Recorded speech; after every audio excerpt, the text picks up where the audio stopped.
ஸ்ருதியுடைய அம்மா தொல்லை தாங்க முடியாத ரோஹிணி பணம் கேட்கறதுக்கு வேற வழி இல்லாம அந்த நேத்து தான் 20 கோடி ரூபாய்க்கு ப்ராஜெக்ட் அப்படி இப்படின்னு வீடு வரைக்கும் வந்து பேசிட்டு போனால அவகிட்ட போய் நம்ம ஹெல்ப் கேட்க வேண்டியதுன்னு சொல்லிட்டு நேராக நீத்துவை பார்க்க போறாங்க. நீத்துவை பார்க்க ரோஹிணி வரதை பார்த்ததும் அந்த இடத்துல வந்துட்டு அங்கன்னு பார்த்து அன்னைக்கு அங்க ரவி இல்லை.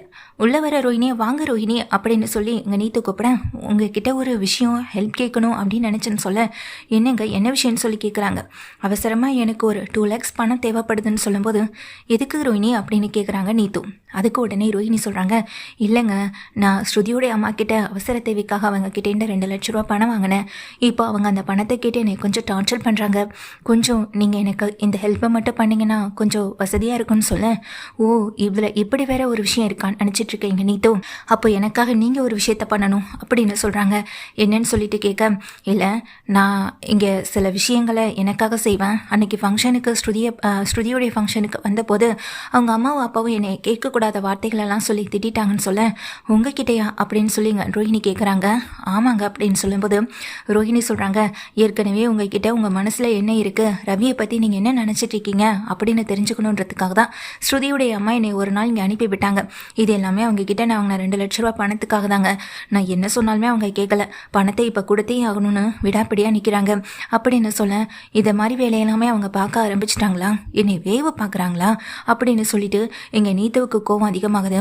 அவங்க சொன்ன விஷயத்தையே நம்ம உண்மையாக்கக்கூடாதுன்னு கூட எங்கள் நீத்துவுக்கு தோணதான் செய்து நீத்து உடனே நினைக்கிறாங்க, அப்போ நீங்கள் எனக்காக ஒரு ஹெல்ப் பண்ணணும் அப்படின்னு சொல்லிட்டு ஒரு செக் எழுதி கொடுக்குறாங்க. இதில் 5 lakhs செக் எழுதியிருக்கேன், இது உங்களுக்கு தான் அப்படின்னு சொல்ல இங்கே ரோஹிணி பார்த்து அதிர்ச்சி ஆகிறாங்க. எனக்கா 5 லட்சம் ரூபாயான்னு சொல்லிட்டு ரோஹிணி பார்க்க, ஆமாம் ரோஹிணி அந்த அம்மாவுக்கு அதான் ஸ்ருதியுடைய அம்மாவுக்கு கொடுக்க வேண்டிய 2 லட்ச ரூபா பணத்தை நீங்கள் கொடுத்துருங்க, மீதி பணம் உங்களுக்கு தான் சொல்ல, இல்லை எதுக்கு எனக்கு இவ்வளோ பணம் கொடுத்துருக்கீங்க அப்படின்னு ரோஹிணி எதுவுமே தெரியாதது போல கேட்குறாங்க.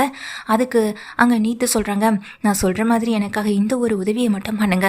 உங்களை வேவு பார்க்குறதுக்காக தானே அன்னைக்கு என்கிட்ட பேசுகிறதுக்காக உங்களை அனுப்பவும் வச்சாங்க. இப்போது நான் அனுப்புகிற வீடியோஸ் எல்லாமே உங்களுடைய வாட்ஸ்அப்புக்கு வரும். நீங்கள் அந்த வீடியோஸ் எல்லாத்தையுமே என்ன பண்ணணும் அப்படின்னா அவங்க அம்மாவுக்கு அனுப்பி விடணும் அப்படின்னு சொல்ல, என்ன சொல்கிறீங்க, நான் எதுக்கு அனுப்பணும்னு சொல்லி கேட்க, இல்லைங்க நீங்கள் இந்த ஹெல்ப்பை எனக்காக பண்ணுங்க அப்படின்னு நீத்து சொல்லிடுறாங்க. நீத்து சொன்னதை கேட்டேன் ரோஹிணியும் சரின்னு தலையாட்டிட்டு நமக்கு பணம் கிடைச்சதே பெரிய விஷயம் தான் நினச்சி சந்தோஷமாக வராங்க. நம்ம 2 லட்ச ரூபா கொடுத்தது போக நம்ம மனோஜ் கடையிலேருந்து எடுத்த 3 லட்ச ரூபாயை திருப்பி எப்படியாவது அவனுக்கு கொடுத்தணும் அப்படின்னு நினைக்கவும் செய்கிறாங்க எங்கள் ரோஹிணி ரொம்ப சந்தோஷமாகவே இருக்காங்க. அந்த 5 லட்ச ரூபா பணத்தில் 2 லட்ச ரூபாயை கொண்டு அங்கே சுதா கிட்ட கொடுக்க சுதா கேட்குறாங்க, ரோஹிணி ரொம்ப சந்தோஷம் நான் கேட்ட மாதிரி பணத்தை எனக்கு திரும்ப கொடுத்ததுக்கு அப்படின்னு சொல்லிட்டு, உன்னால் எனக்கு ஒரு விஷயம் ஆக வேண்டியது இருக்குன்னு சொல்கிறாங்க. நான் உங்ககிட்ட ஏற்கனவே சொன்ன விஷயம் தாமா, அந்த நீத்து சரியில்லை, நீத்தோடைய பேச்சு நடவடிக்கை இங்கே ரவி கூட பழகுறதுன்னு எதுவுமே எனக்கு பிடிக்க மாட்டுது. அதனால் இந்த விஷயத்தில் நீ எனக்கு உதவி பண்ணணும் அப்படின்னு சொல்கிறாங்க. என்ன ஆண்டி என்ன பண்ணணும் அப்படின்னு சொல்லி கேட்க, அந்த நீத்து என்ன பண்ணுறா ஏது பண்ணுறான்னு நீ தெரிஞ்சுக்கணும். அந்த ஹோட்டலில் நீத்துவுக்கும் ரவிக்கும் என்ன மாதிரியான உறவு இருக்குன்னு நாங்கள் தெரிஞ்சுக்கணும் அப்படின்னு சொல்ல, ஓகே ஆண்டி அப்படின்னு சொல்லிட்டு தான் அங்கேருந்து ரோஹிணி வந்துடுறாங்க. ரோஹிணிக்கு இது மாதிரி நீத்துவே வந்துட்டு ஹோட்டலில் எடுக்கக்கூடிய சில விஷயங்கள், அதுவும் இல்லாமல் அவங்க ஆள் வச்சு எடுக்கக்கூடிய சில வீடியோக்கள் எல்லாத்தையுமே இங்கே ரோஹிணிக்கு அனுப்பி விடுறாங்க. ரோஹிணி அதை பார்த்து ஷாக் ஆகுறாங்க. என்னன்னா இங்கே வேணும்னே இங்கே தடுக்கி விழுறது, அப்போது அங்கே இருக்க ரவி தாங்கி பிடிக்கிறது, அதே மாதிரி யதார்த்தமாக ஒரு நாள் வலிக்கு விழுந்தப்போ இங்கே ரவி தூக்கிட்டு ஓடின மாதிரி ஒரு நாள் வேணும்னே இங்கே வலிக்கு விழுறது, அப்பயே ரவி வந்து தூக்குற மாதிரி, இந்த மாதிரி சில விஷயங்களை வந்துட்டு தாளை வச்சு வீடியோ எடுத்து நீத்து என்ன பண்ணுறாங்க ரோஹிணிக்கு அனுப்பி விடுறாங்க. அனுப்பிவிட்ட உடனே அடுத்ததே கால் பண்ணுறாங்க. ரோஹிணி நான் அனுப்பின வீடியோலாம் உங்களுக்கு வந்துச்சான்னு நீத்து கேட்க, எல்லாமே வந்துச்சுங்க அப்படின்னு இங்கே நீத்துக்கிட்ட சொல்கிறாங்க ரோஹிணியும். இந்த வீடியோஸ் எல்லாத்தையும் அங்கே ஸ்ருதியோடைய அம்மா அப்பாவுக்கு நீங்கள் சென்ட் பண்ணி விடணும்னு சொல்ல, இல்லை இதனால் பிரச்சனை வராதா, ரவிக்கும் உங்களுக்கும் ஒரு தகாத உறவு இருக்குன்னு அவங்க நினைக்க மாட்டாங்களா, அப்புறம் ஸ்ருதிக்கும் எங்கள் ரவிக்கு இடையில பிரச்சனை பெருசாகாதா அப்படின்னு சொல்லி கேட்க, நீங்கள் ஃபர்ஸ்ட் அனுப்பிவிடுங்க, அதுக்கு பிறகு நடக்கிற விஷயத்த நான் பார்த்துக்கிறேன்னு சொல்லிடுறாங்க. சரிங்க நீங்கள் சொன்ன மாதிரி நான் அனுப்பிடுறேன்னு சொல்லிட்டு ஃபோனை வைக்கிற ரோஹிணிக்கு பயங்கர யோசனையாக இருக்குது. இந்த வீடியோஸ் எல்லாத்தையும் நான் அனுப்பிவிட்டு பெரிய பிரச்சனையாயிடாதான்னு நினச்சி யோசனை பண்ணிகிட்டு இருக்கும்போதே மனோஜ் வந்துட்டு கூப்பிட்றாரு. ஃபோனை அதே இடத்துல இடத்துல அங்கேயே வச்சுட்டு ரோஹிணி வெளியே வர, நீ உடனே கிளம்பு, நம்ம ஒரு அவசரமான இடத்துக்கு போகணும்னு மனோஜ் ரோஹிணியை பார்த்து சொல்ல, எங்கே மனோஜ் அப்படின்னு எங்கள் ரோஹிணி கேட்க, இல்லை நான் சொன்னல ஒரு பெரிய இடத்துல நீ தானே மேக்கப் பண்ணி விடுறான்னு, அவங்க இன்னைக்கு நைட்டே உன்னை புக் பண்ணியிருக்காங்க, நீயும் நானும் தான் நம்ம அங்கே போக போகிறோம் அப்படின்னு சொல்ல, இங்கே உனக்காக பணம் எவ்வளோ தெரியுமா, இது எவ்வளோ பெரிய ஃபேமிலி, உனக்காக இங்கே ஒரு நாளைக்கு 50,000 ரூபாய் பணமே தரேன்னு சொல்லியிருக்காங்க. ஒருத்தர் 2 பேருக்கு இல்லை, இன்னும் நீ பல பேருக்கு போட்டினா அதை விட அதிகமாகவே வரும். ஒரே நாளையில் 1,00,000 ரூபா வரைக்கும் உனக்கு சேலரி கிடைக்கும் ரோஹிணி, நீ ஃபர்ஸ்ட் கிளம்புன்னு சொல்ல, சரி அவசரப்படுத்தாத கிளம்புறேன்னு சொல்லிட்டு அந்த அவசரத்தில் ரோஹிணி ஃபோனையும் மிஸ் பண்ணிவிட்டு அங்கேருந்து கிளம்பிட்டு மனோஜ் கூட வெளியே போகவும் செய்கிறாங்க. நீத்துவுமே ஃபோனை வச்சதுக்கு பிறகு இந்த விஷயத்தில் இது எல்லாத்தையுமே பண்ணது ரோஹிணி தான். ஏற்கனவே அவங்க சொல்லி தானே ரோஹிணி இதெல்லாம் பண்ணியிருக்காங்க, இப்போயும் அவங்க தான் அதை பண்ணியிருக்காங்கன்னு சொல்லி ஈஸியாக நம்ம இந்த விஷயத்துலேருந்து தப்பிச்சிடலாம். அதுவும் இல்லாமல் பிரச்சனை இங்கே ரவிக்கும் இங்கே ஸ்ருதிக்கும் இடையில தானே நடக்க போகுது. என்னையை தப்பாக பேசினவங்களுக்கு நான் யாருன்னு காட்ட வேணாம், அதுக்கு தான் இந்த தண்டனையும் கூட. இனி இந்த ரவியுடைய வாழ்க்கையை பற்றி நீங்கள் யாரும் யோசிக்க வேண்டாம். ரவியை ஸ்ருதியை விட நான் நல்லாவே பார்த்து நினச்சி நீத்து நினச்சிட்டு இருக்காங்க. ஃபோனை வேற மறந்துட்டு போய்ட்றாங்க இங்கே ரோஹிணியும். விஜய் என்ன பண்ணுறாங்க, மீனா வெளியே வா அப்படின்னு சொல்லும்போது, என்ன அத்தை என்ன விஷயம்னு சொல்லி கேட்க, நீ எத்தனை நாள் ஆச்சு எப்போ பார்த்தாலும் ஏதாவது ஒரு வேலை விஷயமா வெளியே போயிட்டே இருக்க, இந்த வீட்டை யார் தான் சுத்தம் பண்ணுறதுன்னு சொல்லி கேட்கும்போது முத்து கேட்குறாங்க, ஏன் நீங்கள் வீட்டில் தானே இருக்கீங்க, நீங்கள் பண்ண வேண்டியதுன்னு சொல்ல, இதை பார்த்துட்டு விஜயை முறைக்கவும் செய்கிறாங்க. என்னங்க இது நல்ல நாள் விசேஷம்லாம் வேறு வருது, நானே க்ளீன் பண்ணிடுறேன்னு சொல்ல, நீ மட்டும் எப்படி மீனா தனியாக பண்ண முடியும், இரு நான் உனக்கு உதவி பண்ணுறேன்னு சொல்லி முத்து மீனா 2 பெண்ணா வீட்டை சுத்தம் பண்ணிக்கிட்டு இருக்காங்க. அப்படியே மனோஜ் ரூமையும் அப்படின்னு சொல்ல, என்னது அப்படின்னு முத்து மறைக்கும் போது, இல்லைங்க எல்லாம் ஒரே வீட்டில் தானே இருக்கும் அப்படின்னு மீனா சொல்லிட்டு மனோஜுடைய ரூமுக்கு போகிறாங்க. அப்போ தான் மெசேஜுக்கு மேலே மெசேஜ் வந்துட்டே இருக்குது. யாருன்னு பார்த்தா அந்த நீத்துவா இருக்குது. நீத்துன்னு பேர் போட்டிருக்கேன்னு சொல்லிட்டு மீனா அதை ஓப்பன் பண்ணுறாங்க. ஓப்பன் பண்ணி அதை கேட்கும்போது தான் தெரியுது, என்னங்க நான் அனுப்பின வீடியோஸ் எல்லாத்தையும் நீங்கள் அனுப்பிட்டீங்களா இல்லைன்னு சொல்லி கேட்க, என்ன இவங்க என்ன வீடியோ எதை பற்றி பேசுகிறாங்க, ஆமாம் இவங்க இதுக்காக தேவையில்லாமல் இங்கே ரோஹிணிக்கு மெசேஜ் பண்ணணும், ரவியுடைய ரெஸ்டாரண்ட்டில் வேலை பார்க்குற எங்கள் நீத்துவுக்கும் இவங்களுக்கும் என்ன சம்மந்தம் அப்படின்னு நினச்சிங்க மீனா அதை எல்லாத்தையுமே ஓப்பன் பண்ணி பார்த்தா அதில் இருக்க வீடியோஸ் எல்லாமே அப்படியே இருக்கு. இதை பார்த்த உடனேயே பயங்கரமாக அதிர்ந்து போயிடுறாங்க. இங்கே முத்துவும் மீனாவும் முத்துவையும் கூப்பிட்டு காட்டிடுறாங்க. மீனா இதில் ஏதோ பெரிய ஒரு விஷயம் இருக்குது மீனா, இந்த பார்லர் அம்மா சாதாரண ஆளு கிடையாது, ஏதோ ஒரு தில்லாலங்க வேலை பார்த்துட்டு தான் இருக்கு அப்படின்னு சொல்லிட்டு, முதல்ல இது ஃபோனை நாம் எடுத்துப்போன்னு சொல்ல, அவங்க வந்து தேட மாட்டாங்களேன்னு சொல்ல, என் ஃபோனு இப்படி தானே மீனா இந்த வீட்டில் காணாமல் போணுச்சு, அதுக்காக நான் ஏதாவது யோசிச்சேனா, ஆனால் அந்த பொண்ணு தானாக எனக்கு கிடைக்கல, ஆனால் அதே மாதிரி இந்த ஃபோனும் அந்த பார்லர் அம்மாவுக்கு தானாக கிடைக்கும்.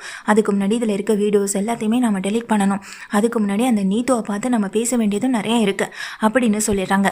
சரின்னு சொல்லிட்டு இங்கே என்ன பண்ணுறாங்க, முத்து மீனா 2 பேருமே அதை எடுத்துகிட்டு போகிறாங்க. அதில் இருக்க வீடியோஸ் எல்லாத்தையுமே தன்னுடைய ஃபோனுக்கு வந்துட்டு கொஞ்சம் மாற்றிக்கிட்டு அதில் இருக்க எல்லாத்தையுமே ஃபார்மேட் பண்ணிடுறாங்க, ஃபோனையும் ஆஃப் பண்ணிடுறாங்க. அதே வீட்டுக்குள்ளே இங்கே மறைச்சி வைக்கவும் செஞ்சுறாங்க முத்துவும் மீனாவும். அதே போல் இங்கே மீனா முத்து என்ன பண்ணுறாங்க, தாங்கிட்ட இருக்க வீடியோ வச்சு எப்படிங்க நம்ம இந்த விஷயத்தை வந்துட்டு எதுவுமே இல்லாத மாதிரி நான் காட்ட போகிறோம், ரவிக்கு சத்தியமாக இதில் எதுவுமே தெரிஞ்சிருக்க வாய்ப்பு இல்லை மீனா அப்படின்னு முத்துவும் சொல்ல, எனக்கும் தெரியுங்க ரவியை பற்றி, ரவி அப்படியெல்லாம் எங்கள் ஸ்ருதிக்கு துரோகம் நினைக்கக்கூடியவர் கிடையாது, நீதுவே இந்த மாதிரி பண்ணியிருக்காங்கன்னா அப்போ நீதி எதுக்காக இதெல்லாம் பண்ணணும், நாம் அதை அவங்கக்கிட்ட நேரடியாக போய் பேசினா தாங்க முடியும் அப்படின்னு சொல்ல, மீனா எந்த ஒரு ஆதாரமும் இல்லாமல் யாரும் எதையுமே இங்கே நம்பவும் மாட்டாங்க, வகையை திறக்கவும் மாட்டாங்க. அதுக்கு முன்னாடி அந்த நீத்து நல்ல பொண்ணு இல்லை, நீங்கள் ரவி வாழ்க்கையில் பிரச்சனையை பண்ண வந்தவனு நாமளே இங்கே வந்துட்டு தெரியப்படுத்தணும் அதுதான் அப்படின்னு சொல்லும்போது, கண்டிப்பாங்க அப்படின்னு இங்கே மீனாவும் முத்துக்கிட்ட சொல்லிடுறாங்க. முத்து என்ன பண்ணுறாங்க, இங்கே நீத்துடைய அம்மா அப்பா இருக்கிற இடம் தெரிஞ்சுக்கிட்டு இங்கே தன்னுடைய அதாவது செல்வத்து கூட வேலை பார்க்குற அத்தனை பேரையும் அவங்க வீட்டுக்கு போல வரவழைச்சிட்றாங்க. முத்து மீனா இங்கேருந்து போயிட்டு அங்கே நீத்துவை பார்க்குறதுக்காக போகிறாங்க. நீத்து ஹோட்டலில் இருக்க முத்து மீனா அங்கே போக, வாங்க மீனா அப்படின்னு சொல்லி கூப்பிடும்போது, நாங்கள் உங்ககிட்ட உட்காந்து பேசுகிறதுக்காக வரல, நீங்கள் இப்படிப்பட்ட துரோகத்தை ரவிக்கு பண்ணுவீங்கன்னு நாங்கள் நினச்சி கூட பார்க்கலன்னு சொல்ல, நான் என்ன பண்ணேன்னு சொல்லி இங்கே கேட்கும்போது வீடியோவை காட்டுறாங்க. இந்த விஷயம் உங்களுக்கும் தெரிஞ்சு போச்சான்னு சொல்லும்போது, இது எல்லாமே நீங்கள் பிளான் பண்ணி பண்ண விஷயம் தாங்க எங்களுக்கு தெரிஞ்சு போச்சுன்னு சொன்ன உடனே நீத்துக்கு பயங்கரமாக ஷாக் ஆகுது.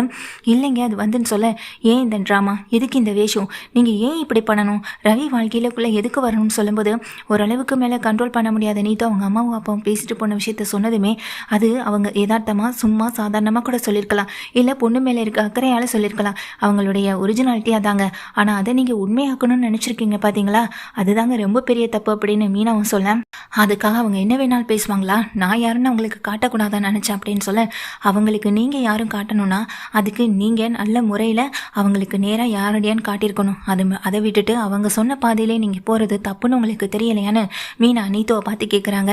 நீத்து எதுவுமே பேச முடியாமல் வாயடிச்சு போய் நிற்க தான் செய்கிறாங்க.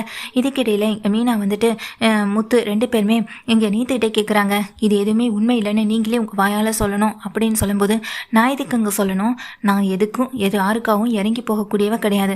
நான் இதை பற்றி யார்கிட்டையும் சொல்லவும் மாட்டேன் அப்படின்னு சொல்ல, நான் செஞ்ச தப்புக்கு அதாவது அவங்க அம்மா அப்பா என்கிட்ட பேசின பேச்சுக்கு என்கிட்ட வந்து மன்னிப்பு கேட்கணும் அப்படின்னு சொல்ல, அது நடக்குங்க அப்படின்னு சொல்கிறாங்க. இல்லைன்னா பாருங்கள், உங்கள் அம்மாவும் அப்பாவும் இந்த என்ன நிலைமையில் இருக்காங்கன்னு நீங்களே பாருங்கன்னு சொல்லும்போது தான் செல்வமும் செல்வத்துடைய ஆட்களை அவங்க அம்மா அப்பா முன்னாடி கத்தியை கட்டி வச்சுட்டு உட்காந்து நின்றுட்டு இருக்காங்க. இதை பார்த்து பயந்து போன நீது இங்கே வேறு வழி இல்லாமல் இதுக்கும் எனக்கும் எந்த சம்மந்தமும் இல்லை, ரவி ரொம்ப நல்லவன் தான், அவனுக்கும் ஸ்ருதிக்கு தான் வந்துட்டு கல்யாணம் ஆயிருக்கு, நான் உங்கள் வாழ்க்கையில் என்றைக்குமே குறுக்க வர மாட்டேன்னு சொல்லிட்டு ஒரு வீடியோவை வந்துட்டு பேசிடுறாங்க. ஏன்னா பின்னாடி உங்களால் பிரச்சனை இங்கே ஸ்ருதிக்கும் ரவிக்கு வந்துடக்கூடாது, அதுக்காக தானே சொல்லியவும் செஞ்சிடறாங்க இங்கே முத்துவும் மீனாவும்.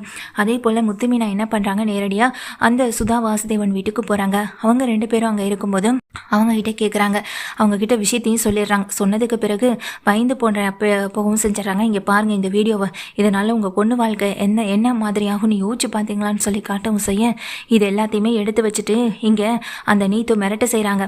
இதெல்லாம் யாரால, உங்களால், நீங்கள் பண்ணுற தப்பால் இங்கே ஸ்ருதி ரவியோடைய வாழ்க்கை அந்த இடத்துல தொங்கிட்டு இருக்கணுமான முத்தத்திட்டம். இப்போ நான் என்ன பண்ணணும் அப்படின்னு வாசுதேவன் சார் 2 பேருமே கேட்குறாங்க.